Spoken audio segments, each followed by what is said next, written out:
নমস্কার।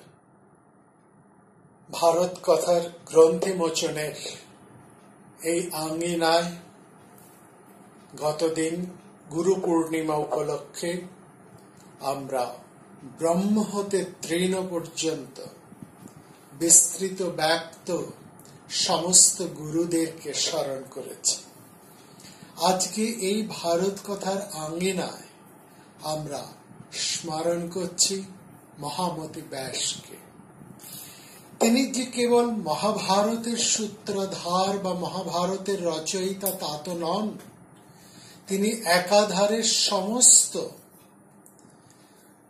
গুরুর গুরুস্বরূপ। শাস্ত্রে, কাব্যে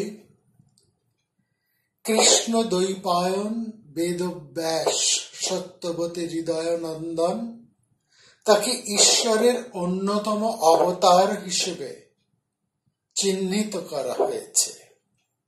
তার মধ্যে সেই বিভূতিময় সত্তা অবলোকন করেই তাকে ঈশ্বরের তেজ হতে, অংশ হতে জাত বলে সবাই স্বীকার করেন। এই আমরা মনে করি মহাকবি ব্যাসদেবের অন্তরে যে তেজ, তা যে ঈশ্বরেরই অংশ হোক না কেন, এই তেজ তার কবিত্বের, এই তেজ তার ধর্মের। কবিত্বের তেজ থেকেই তিনি দীর্ঘদর্শী, আর ধর্মের তেজ হতেই তিনি সবাইকে ধারণ করে আছেন। তার কাছে সাধু হতে, পুণ্যবান হতে, অসাধু, পাপী, তাপী সকলেই সমানভাবে আশ্রয় পান। ধর্ম স্থাপনার সাথে কবিত্বের এই যে তেজ, এই যে কবিত্বের এই যে হৃদয়ের অংশ, সেটা মিশে যাওয়ায় ব্যাসদেবের হৃদয় যেমন সূর্যের মতন উজ্জ্বল, তেমনি চন্দ্র জ্যোৎস্নার মতন তা পরম আহ্লাদক, তা পরম শান্তির, তা পরম আশ্রয়ের। তার করুণা থেকে কেউ বঞ্চিত হন না। আমরা আগেই বললাম, সেখানে যেমন সাধুরা আছেন তেমনি অসাধুরা আছেন, সেখানে যেমন ধার্মিকেরা আছেন সেখানে অধার্মিকেরা আছেন, সেখানে সত্যবাদীরা যেমন রয়েছেন, ন্যায়পরায়ণ, নীতি নিয়ম অনুশীলনকারী মানুষেরা যেমন রয়েছেন, পাপী, তাপী, এমনকি অতি কৃতজ্ঞ মানুষেরও তার হৃদয়ে স্থান পান। ভারতবর্ষের জাতি, ধর্ম, বর্ণ, সমাজ ব্যাসের প্রপন্নতায় একাকার হয়ে গিয়েছে। সেখানে মহাভারতের মতন একটি বিশাল কাব্য, এই বিশাল পুরাণ রচনার, ইতিহাস রচনার, এমন এক বিশাল কাব্য গ্রন্থ রচনার ক্ষমতা বা যোগ্যতা একমাত্র ব্যাসেরই আছে। ব্যাসের আছে কারণ ব্যাসের যেমন দীর্ঘদর্শী বিশাল হৃদয় আছে, এবং সেই হৃদয়ের মধ্যে অনন্ত প্রজ্বলিত আলোক শিখাটি অম্লান জ্যোতি আজও দান করে চলেছে। এবং সেজন্যই আমরা একমাত্র সেই প্রাচীন সময়ে, বহু প্রাচীন সময়ে আমরা ব্যাসের মুখে শুনতে পাই, না মনুষ্যাৎ শ্রেষ্ঠতরং হি কিঞ্চিৎ, মানুষ, মানুষের চেয়ে বড় আর কিছুই নেই। সমস্ত মহাভারত জুড়ে মানুষের ধর্মই সেজন্য বলা হয়েছে। আজ এই গুরু প্রণামের মধ্যে আমাদেরকে ব্যাস প্রণাম অবশ্যই আলাদা করে জানাতে হবে, কারণ তিনি কেবলমাত্র সমস্ত গুরুর গুরু নন, তিনি এই ভারতবর্ষের সমস্ত জনজাতির আশ্রয়স্বরূপ। ধর্ম, অর্থ, কাম, মোক্ষ সমস্ত মানুষের নানাবিধ ভাবনা, নানাবিধ চিন্তা, অতি সাধারণ মানুষের আশা, আকাঙ্ক্ষা এবং প্রাপ্তির এই 4টি বর্গ তিনি ধারণ করেছেন, তিনি ব্যাখ্যা করেছেন এবং তিনি উপস্থাপন করেছেন তার অপূর্ব কাব্য সমৃদ্ধি, তার হৃদয় গুণে। ব্যাস মানুষের জন্য চিন্তা করেছেন। প্রত্যেকটি মানুষ তার শত বিভিন্ন জীবনে শত বিভিন্ন আশা, আকাঙ্ক্ষা এবং প্রাপ্তির আদর্শ যে খুঁজে চলেছে এবং তারই এক অনুরণন তার এই মহাকাব্যের মধ্যে আমরা খুঁজে পাই। যা কিছু আমরা চাই অথবা চাই না, অথবা চাওয়া উচিত নয়, যা আমরা পাই অথবা পাই না, অথবা পাওয়া উচিত নয়, তার সবটাই রূপ, রস, স্পর্শ, গন্ধ, তার কাহিনী, তার তন্ময়তায় ধারণ করে ব্যাস পরম নির্লিপ্ততায় তার প্রকাশ করেছেন তার এই মহাকাব্যে। তিনি এই কাব্যের মধ্যে দিয়েই সশরীরে পরিব্রাজন করে চলেছেন।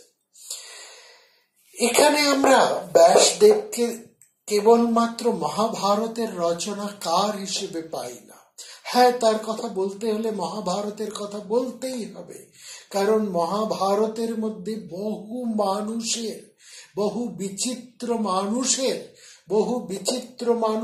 বিচিত্র জীবন কথা, চরিত্র তিনি যেভাবে তুলে ধরেছেন তা আজও আমাদেরকে আশ্চর্য করে। আজও তা অম্লান, আজও তা কালোজীবী এবং আজও তা সমানভাবেই গুরুত্বপূর্ণ এবং সমানভাবেই তা এই কালের জন্যও, এবং শুধু এই কাল নয়, আগামী কালের জন্যও তা সমানভাবেই গুরুত্বপূর্ণ, সমানভাবেই তাৎপর্যপূর্ণ। মহাভারতই একমাত্র ব্যাসদেবের কীর্তি নয়। তার প্রথম কৃতিত্ব, তিনি সম্পূর্ণ বেদকে তিনি এডিট করেছেন। তিনি সঙ্গীত, সাহিত্য এবং তার কাব্যরস এবং তার গদ্য, এই সমস্ত জিনিসটিকে তিনি আলাদা আলাদা করে ভাগ করেছেন। শুধু আলাদা করে ভাগ করেই তিনি তার কাজ শেষ করেননি। তিনি তার ভাবনা, রীতি, এই পদ্ধতি, সমস্ত বৈদিক এই চিন্তা ভাবনা, সমস্ত বিষয়টিকে তিনি গদ্যে, কাব্যে, গদ্য কাব্য মিশ্রিত অংশে এবং অন্যান্য ভাবে তিনি এই ঋক, সাম, যজু, অথর্ব 4টি ভাগে তিনি আলাদা করে সেই 4টি ভাবকে তিনি তার 4 শিষ্যের মধ্যে দিয়ে তার প্রায়োগিক উপাচারটুকু সংরক্ষিত রাখার এক প্রচেষ্টা করেছেন। পৈলকে তিনি দিয়েছেন ঋগ্বেদের ভার, জৈমিনীকে তিনি দিয়েছেন, তার শিষ্য জৈমিনীকে দিয়েছেন সামবেদের ভার, বৈশম্পায়নের হাতে তুলে দিয়েছেন যজুর্বেদ, আর সুমন্ত তার শিষ্য সুমন্তকে দিয়েছেন অথর্ববেদ। এই 4 প্রধান শিষ্য ছাড়াও আরেকজনকে তিনি সম্পূর্ণ বেদের শিক্ষা দিয়েছেন, তিনি ব্যাসপুত্র শুকদেব। এই 5 জনের মধ্যেই তিনি কেবলমাত্র তার এই রচনাকে সীমাবদ্ধ রাখেননি, তিনি সমস্ত মানুষের মধ্যে এই বেদকে ছড়িয়ে দিয়েছেন। চিরকাল যে বেদকে ধরে রাখা হয় একটা সম্প্রদায়ের মধ্যে, এক গোষ্ঠীর মধ্যে, জিতেন্দ্রীয়, সদাচারী, শুশ্রূষু, ব্রহ্মনিষ্ঠ মানুষের মধ্যে, ব্যাস কিন্তু সমাজের তাগিদে সেই সত্যকে যেমন পালন করেছেন, তেমনি তিনি সাধারণ অপামর মানুষের মধ্যে এই বেদের সমস্ত জ্ঞানকেও তিনি ছড়িয়ে দিয়েছেন। তিনি ব্রাহ্মণকে অগ্রবর্তী করে শুদ্ধাচার, সদাচারী, পরম জ্ঞানের ধারক বাহক ব্রাহ্মণ্য জনজাতিকে তিনি বেদের অগ্রবর্তী করেই তিনি চতুর্বর্ণের মানুষের কাছেই এই বেদকে প্রকাশ করেছেন, ছড়িয়ে দিয়েছেন। এইখানেই তার বিশালত্ব, এইখানেই তার অনন্যত্ব, এবং এই জন্যই তিনি সমস্ত গুরুর গুরু হয়ে, সমস্ত গুরুর অধিকাবন্ত হয়ে তিনি বিরাজ করছেন। তিনি বেদকে ছড়িয়ে দিয়েছেন সমস্ত শূদ্রের মধ্যে, নারীদের মধ্যে, চতুর্বর্ণের মধ্যেই তিনি বেদ ছড়িয়ে দিয়েছেন। আব্রহ্মস্তম্ভ পর্যন্ত বেদ বিস্তার্য তাময়ম, সবার মধ্যে তিনি বেদকে ছড়িয়ে দিয়েছেন। তার জন্মসূত্র হতেই তিনি কিন্তু এই সংকর্যকে বরণ করে নিয়ে সমস্ত সম্প্রদায়ের গোড়ামি, সমস্ত জিনিসকে একীভূত করে রাখার থেকে তিনি কিন্তু বেরিয়ে এসেছেন।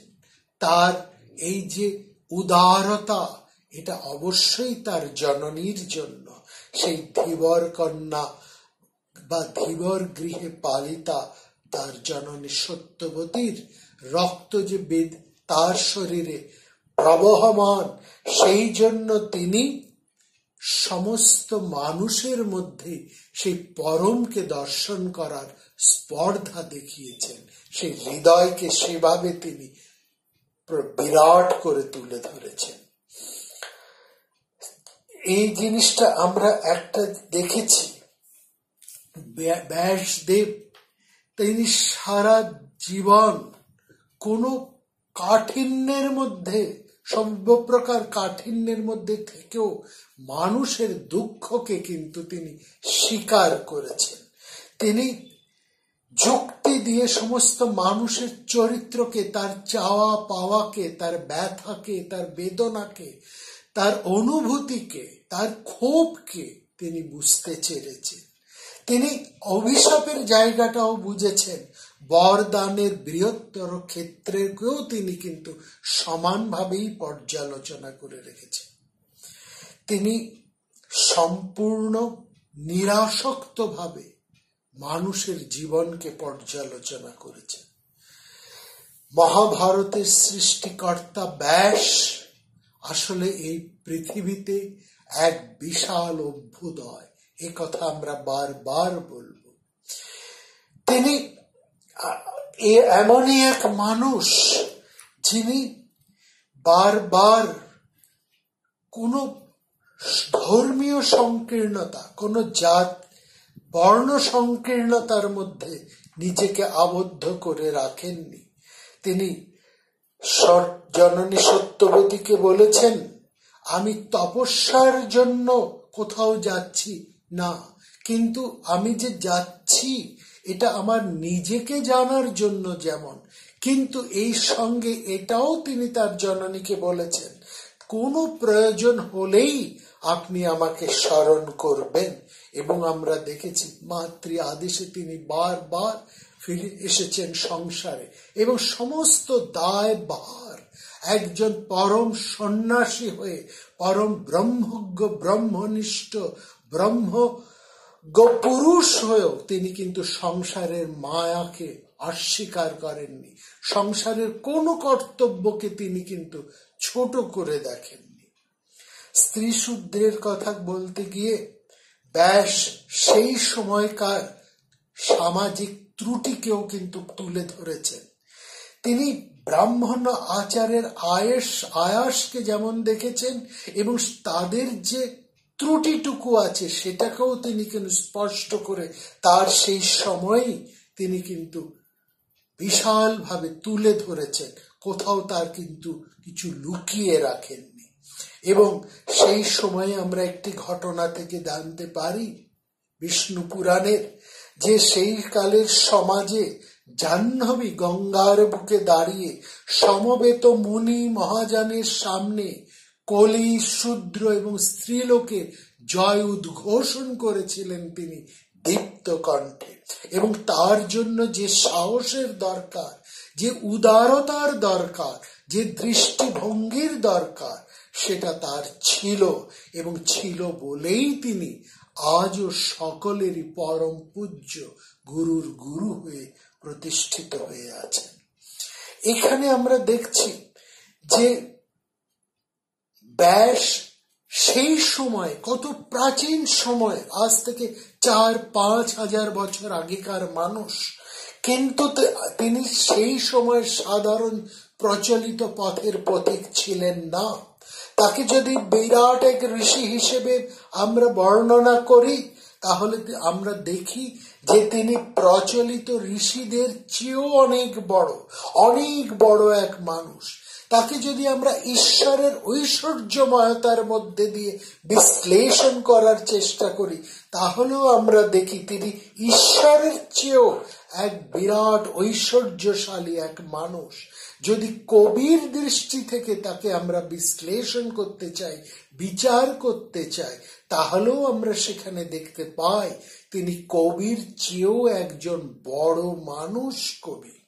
অর্থাৎ তিনি যতখানি বড় কবি, তিনি যতখানি বড় ঋষি, তিনি যতখানি বড় দেবতা, তার চেয়েও তিনি অনেক বড় একজন সম্পূর্ণ মানুষ। এবং তিনি সম্পূর্ণ মানুষ বলেই তিনি কৃষ্ণকে এরকম মানুষই আকারে তিনি প্রতিষ্ঠা করতে পেরেছেন। আসলে একজন স্বয়ং সম্পূর্ণ মানুষ হওয়াই সবচাইতে বড় কঠিন কাজ। এটা আমাদেরকে সবসময় বুঝতে হবে। একজন ঈশ্বর হয়ে যেতে পারেন দ্রুত, একজন দ্রুত মহামানব হয়ে যেতে পারেন, কিন্তু স্বয়ং সম্পূর্ণ মানুষ হওয়া এত সহজ নয়। সম দম সাধন আর মুমুক্ষত্বের জোরে একজন ঋষি পদবাচ্য হয়ে উঠতে পারেন। তার মধ্যে ঋষিত্ব বিরাগিত্বের অহংবোধ থাকতে পারে। ক্ষত্রিয় বীর পুরুষের মধ্যে তার অহংকার থাকেই, এমনকি যে দাস তার মধ্যেও দাসত্বের অভিমান থাকে। বৈষ্ণবীয় দাসত্বের অভিমানও বহু বৈষ্ণবীয় মহাজনদের মধ্যে আমরা লক্ষ্য করি। কিন্তু এমন একজন মানুষ পাওয়া কঠিন, যিনি সবার সঙ্গে সমানভাবে নিজেকে মেশাতে পারেন, মেলাতে পারেন। সেখানে ব্যাস বলছেন যুধিষ্ঠিরকে একটি কথা প্রসঙ্গে, দেখো, আমাকে অভিশাপ দিলে আমি উল্টে অভিশাপ দিই না। কাম ক্রোধ লোভ দমন করার যে ক্ষমতা, তাই হলো অমৃত লাভের দ্বার স্বরূপ। আর সবচাইতে গূঢ় গোপন, সবচাইতে দামি কথাটা কি জানো? এই জগতে মানুষের চেয়ে শ্রেষ্ঠতর আর কিছু নেই। গুজ্জং ব্রহ্ম তদিদং ব্রবীমি না মনুষ্যস্ত্র শ্রেষ্ঠতরং হি কিঞ্চিত। হংসগীতার মধ্যে ব্যাস এই সত্যটিকে আজ হতে 5 বছর আগে এত চমৎকার ভাবে উদ্ঘোষণ করেছিলেন। ব্রাহ্মণ্য চর্চার সবচাইতে উর্বর সময়ে এবং পরিবেশের মধ্যে সমস্ত ঋষিকুলের মূর্ধায় দাঁড়িয়ে তিনি মানুষের শ্রেষ্ঠত্ব বাচক এই শব্দগুলি তিনি মন্ত্রের মতন উচ্চারণ করতে পেরেছিলেন। এই জন্যই তিনি পৃথিবীর শ্রেষ্ঠ মানুষ, শ্রেষ্ঠ ঋষি, শ্রেষ্ঠ কবি, শ্রেষ্ঠ দার্শনিক, এবং সমান হৃদয়তা দিয়ে তিনি মানুষের বিভিন্ন কর্মাবলীকে নির্বিন্ন ভাবে দেখতে পেরেছেন। মানুষ হয়ে ওঠার মধ্যে যে ব্যথা, যে যন্ত্রণা, যে অভিজ্ঞতার বৈচিত্র্য থাকে, জন্ম থেকে শেষ পর্যন্ত সেই ব্যথা যন্ত্রণা এবং মানুষের বিষম বৃত্তি দেখে তার কবির অভিজ্ঞতা সম্পূর্ণ হয়েছে। সেই জন্যই 5টা শাস্ত্র গ্রন্থের মতন তিনি মহাভারতকে মোক্ষ শাস্ত্র বলে তুলে ধরেননি বা মোক্ষ শাস্ত্র করে গড়ে তোলেননি। তিনি মহাভারতকে ভারতবর্ষের ইতিহাস করেছেন এবং বলেছেন ভারতবর্ষের মানুষ ঠিক এরকমই ছিল, অন্যরকম ছিল না। এই ইতিহাসের সঙ্গে তার জীবনের যোগ আছে।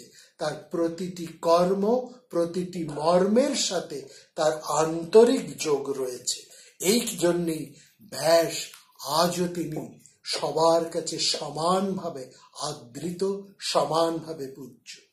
আসলে বৈরাগ্য সাধনায় ব্রতী হয়েও, সংসার তার কাছে অতীত বিষয় হয়েও ব্যাসের হৃদয় এতটা মমতা মাখা যে তিনি সর্বদা অনুভব করতেন যে এই সংসারে তার সন্তানদের প্রতি, অন্যান্য মানুষের প্রতি তার একটা নির্দিষ্ট দায় আছে, একটা তার কর্তব্য বোধ আছে। সেই জন্যই তিনি সাক্ষী চৈতন্যের মতন দূরে সরে থাকেননি। তিনি বারবার ছুটে এসেছেন কুরু পাণ্ডবদের অন্তরপুরে। সেখানে তিনি এইটাই দেখাতে চেয়েছেন যে মুনির ঔরসে মুনি জন্মায় না। রাজনীতি, সমাজনীতি,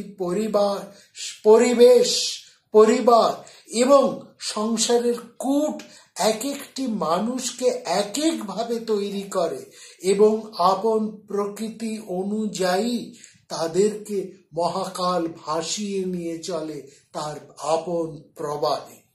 তিনি ক্রান্তদর্শী, তিনি জানেন মহাকালের চাতুরী কাকে কোন দিকে টেনে নিয়ে যাবে, তবু নিরপেক্ষ সাক্ষী হয়ে তিনি থাকেন না। কবি যখন তিনি, তখন কবির জনবেদনা বোধে তিনি অত্যাচারিতের পক্ষপাতী হয়েও পড়েন। ঠিক সেই কারণেই তিনি পাণ্ডব পক্ষভুক্ত, তিনি কৌরবদেরকে শাসন করেন। তিনি চৈরৈবেতি পরিব্রাজকতার মন্ত্র নিয়ে তিনি কিন্তু ঘোরেন। সেই সঙ্গে তিনি এই কথাটি বলেন যে তিনি তার হৃদয় রুক্ষ শুষ্ক বা নির্লিপ্ততায় পরিপূর্ণ নয়, তিনি বড় সজীব এবং সবার উপর তার সমান মমতা। তিনি কিন্তু কালের গতি রোধ করেন না, কাউকে তিনি অভিশাপও দেন না, কিন্তু যে ভালো, যে নীতিযুক্ত, যে দীন, যে বঞ্চিত, তিনি তার পাশে এসে কিন্তু দাঁড়ান। সেখানে তার কোনো পক্ষপাত, দুষ্টগ্রস্ততা তার মধ্যে নেই। আর একটি কথা, এই ব্যাস তিনি তার সময়ে, তার কালে তার থেকে অনেক ছোট এক মানুষকে তিনি কিন্তু দেবতার আসনে বুঝেছেন, যাকে ভারতবর্ষের তার সমসাময়িক মানুষেরা চিনতে ভুল করেছে, যাকে অন্যান্য কোনো মানুষ বোঝেননি। সেখানে ব্যাস তার জন্মভূমি যমুনার অন্তর্গত এক দ্বীপ, এবং সেই যমুনার তটভূমিতে যেন অপর পারে এক নতুন পুরুষ, যিনি মধুর মুরলীর পঞ্চমের সুর শুনিয়ে সমস্ত জগৎকে সম্মোহিত করেছিলেন। সেই কৃষ্ণ নামক মানুষটি এই কৃষ্ণ নামক ব্যাস পুরুষের কাছে যে কত প্রিয়, কত ভালোবাসা, সেটি আমরা মহাভারতের ছত্রে ছত্রে দেখি, তার রচিত অন্যান্য পুরাণের মধ্যে দেখি, এবং ভাগবতের মধ্যেও তাকে অনন্য কবিত্বের সুষমার মধ্যে দিয়ে ব্যাস হৃদয়কে আমরা প্রত্যেকটি শ্লোকে, কাব্যে, বিভিন্ন রচনায় নতুন নতুন করে আমরা পাই, নতুন নতুন করে আমরা সেই পুরুষকে আস্বাদন করি ব্যাসের কাব্য মহিমা, তার কবিত্ব হৃদয়ের। সেখানে আমরা দেখি এই যে মানুষ, তিনি সঠিকভাবেই ভাবিকালের মানুষটিকে, আগামীকালের নায়কটিকে চিনতে পেরেছেন, এবং চিনতে পেরেছেন বলেই তাকে ঈশ্বরের মর্যাদা তিনি আপন রচনায় প্রতিষ্ঠাও দিয়েছেন। কিন্তু সেই মানুষ একই সাথে সেই মানুষটির দোষ ত্রুটিকেও তিনি কিন্তু তুলে ধরতে এতটুকু কার্পণ্য করেননি। তার ভালোবাসার মানুষের সমস্ত গুণ, সমস্ত তার ক্ষমতা এমন ভাবে দেখিয়ে তাকে তিনি যেমন ঈশ্বরত্বে প্রতিষ্ঠা করেছেন, একইভাবে ব্যাস সেই মানুষের জীবনের ভুল ত্রুটি, অন্যায় সমস্ত কিছুকে কিন্তু পুঙ্খানুপুঙ্খভাবে তিনি বিশ্লেষণ করে তার বিচার করেছেন, তার সমালোচনা করেছেন, তাকে একেবারে সঠিকভাবে যুক্তিপূর্ণভাবে তার নানান ত্রুটিগুলো তুলে ধরতে ব্যাস কোনো কার্পণ্য করেননি। ভারতবর্ষের মানুষ ভগবদ গীতা শ্রবণ করেছে এই ব্যাসের কল্যাণে। সমস্ত শোককে অপনোদন করে কর্মক্ষেত্রের মধ্যে দৃঢ় প্রতিষ্ঠিত হয়ে থাকতে হবে, কর্তব্য কর্মে অবিচল থাকতে হবে। এই উপদেশ ভারতবর্ষের মানুষ শিখেছে ব্যাসের কল্যাণে। ব্যাস এর চেয়েও আরেকটি দামি কথা বলেছেন। তিনি দামি কথা বলেছেন সেই মহামতি যুধিষ্ঠিরকে। এই ভগবতের সাথে ভগবদ গীতার মহান ধর্ম, মহান কর্তব্য বোধ, তার সমস্ত দার্শনিকতার চেয়েও তিনি আরো একটি দামি কথা বলেছেন, যেটি মহাভারতের মধ্যে রয়েছে।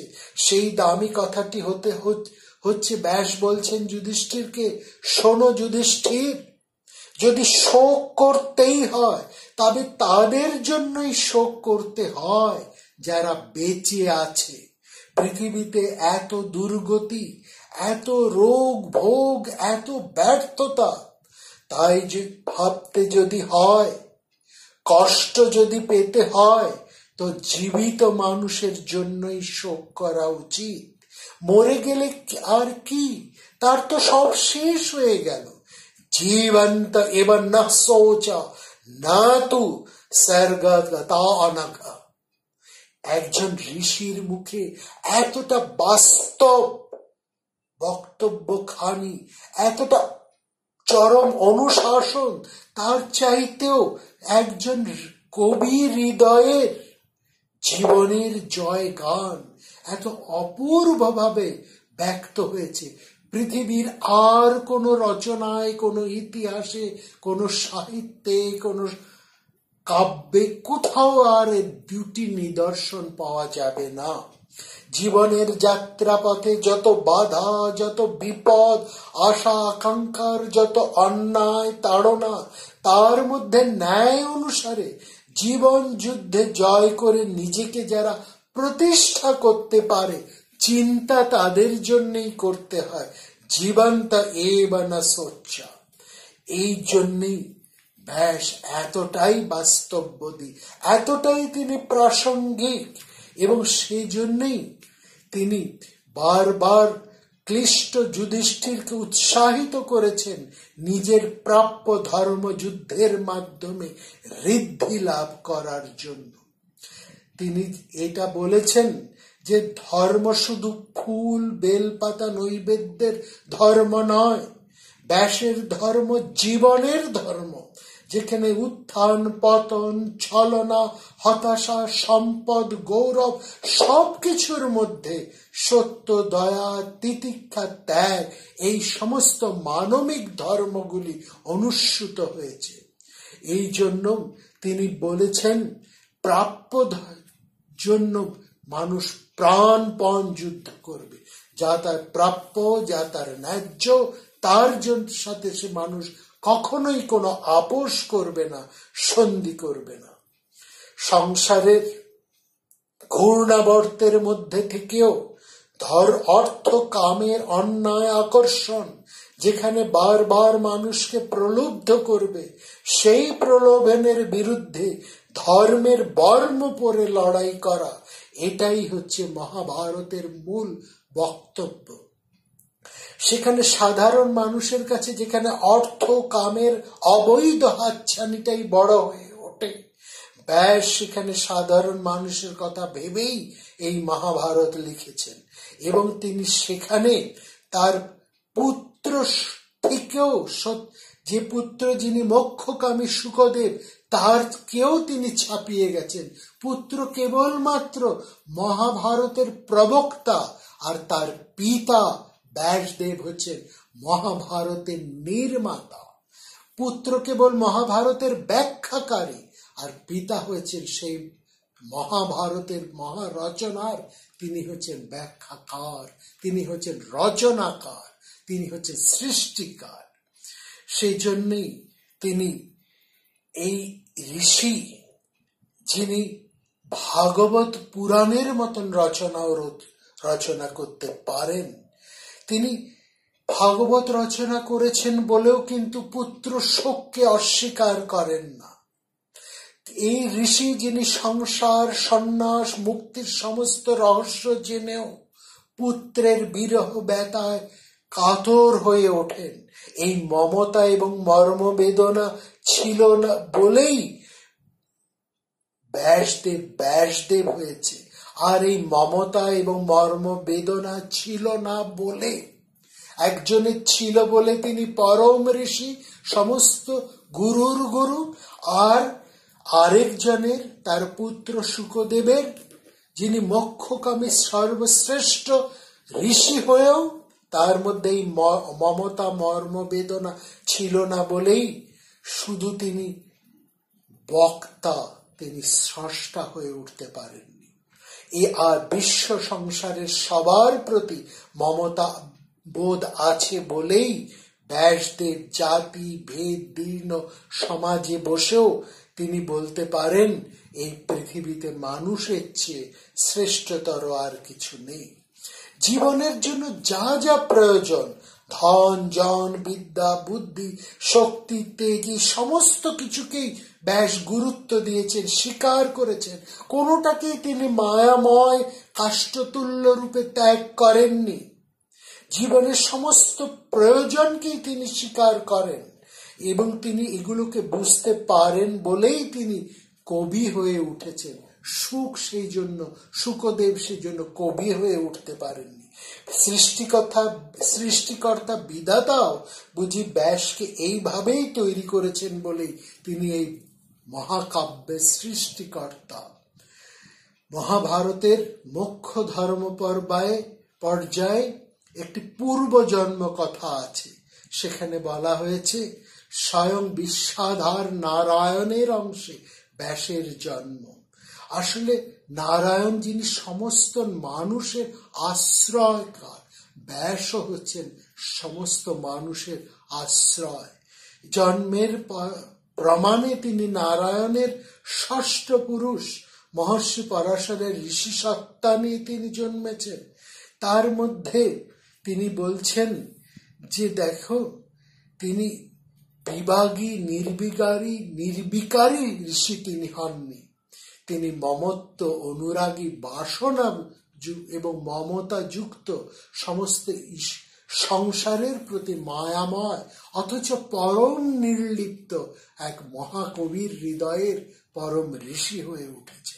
এমন মানুষ সংসারে আর একজন এসেছেন কিনা জানি না।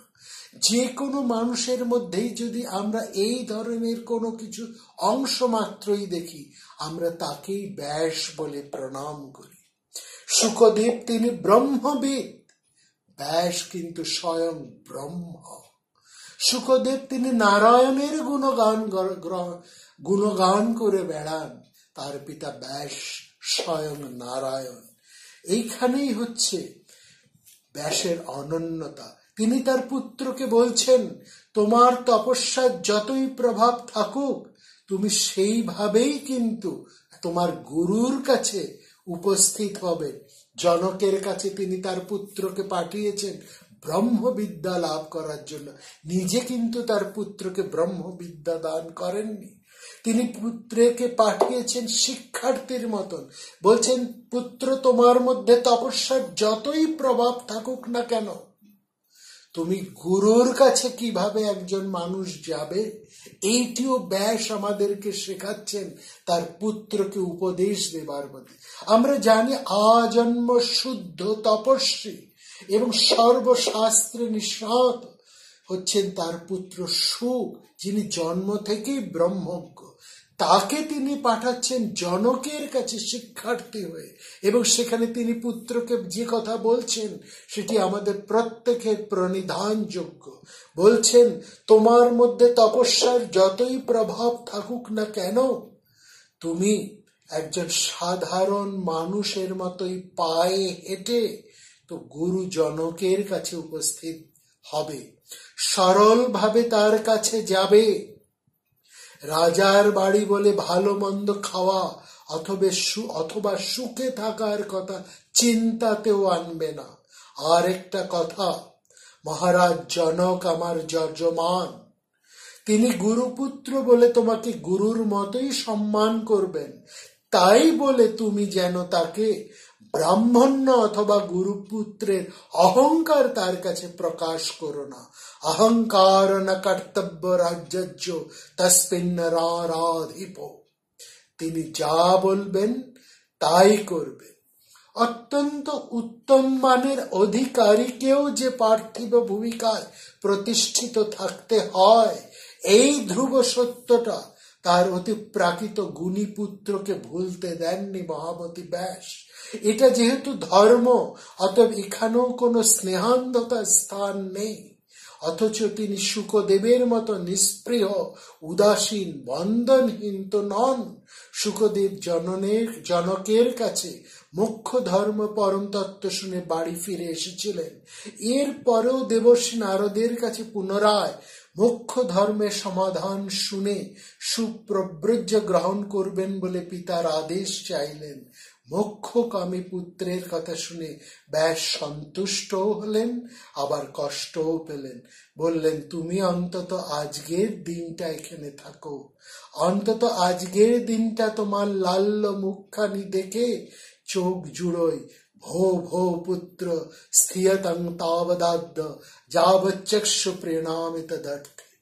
আসলে দেখুন, একজন ব্রহ্মজ্ঞ ব্রহ্ম পুরুষ, স্বয়ং যিনি নারায়ণের অংশে জাত, যিনি সমস্ত সন্ন্যাসীদের পরম গুরু স্বরূপ, যিনি নির্বিণ্ণ উদাসীন, তার মধ্যেও মায়া, সেইটুকুকে তিনি অস্বীকার করেন না। তিনি সেখানেও পুত্র শোকে কষ্ট পান। আর এই ব্যথাটুকু আছে বলেই তিনি মহাভারত রচনা করতে পেরেছেন। আর এই দরদটুকু, এই মায়াটুকু, এই ভালোবাসাটুকু আছে বলেই সমস্ত সংসার তার কাছে আশ্রয় পায়। সমস্ত ধরনের মানুষেরই তিনি পরম আশ্রয়। তিনি পরম ঋষি হয়েও তিনি সমস্ত মানুষের কাছে পিতা স্বরূপ, জননী স্বরূপ, পরম গুরু স্বরূপ। আজকে গুরু পূর্ণিমার দিনে এটি হচ্ছে ব্যাস পূর্ণিমা। ব্যাসকেও প্রণাম জানায় সবাই, কারণ ব্যাসের মতন মানুষ হতে পারে না, ব্যাসের মতন ঋষি হতে পারে না, ব্যাসের মতন দেবতা হতে পারে না কেউ, ব্যাসের মতন গুরু কেউ হতে পারে না। ব্যাস হচ্ছেন আমাদের প্রত্যেকের পরম লক্ষ্য, পরম আশ্রয় এবং পরম মুক্তির স্থান। তাকে আমরা প্রতিদিন এই ভারত কথার অনুধ্যানের মধ্যে দিয়ে, ভারত কথার গ্রন্থি মোচনের মধ্যে দিয়ে তার হৃদয়কেই আমরা প্রতিদিন উন্মোচন করে চলেছি। তাকে আমরা খুঁজে চলেছি সেই কৃষ্ণের মধ্যে দিয়ে আরেক কৃষ্ণকে। তাকে আমাদের এই পরম দিনে বারবার প্রণাম জানাই।